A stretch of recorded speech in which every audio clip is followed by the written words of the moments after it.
thunderstorms. Thunderstorm warning for the following county: San Diego, California. The National Weather Service in San Diego has issued a severe thunderstorm warning for north central San Diego County and southwestern California until 3:15 p.m. PDT. At 2:20 p.m. PDT, a severe thunderstorm was located near Route S7, East Grade Road, or 11 miles east of Valley Center, moving west at 5 miles per hour. Hazard, 60 miles per hour wind gusts and nickel-size hail. Very heavy rain.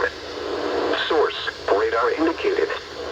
Impact, expects damage to roofs, siding, and trees.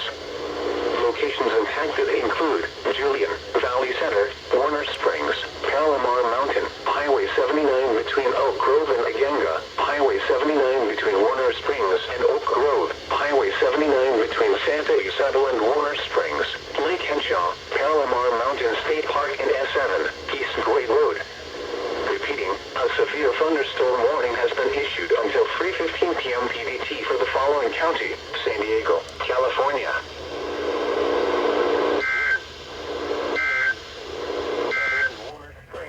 Lake Henshaw, Palomar Mountain State Park and S7, East Grade Road. Repeating, a severe thunderstorm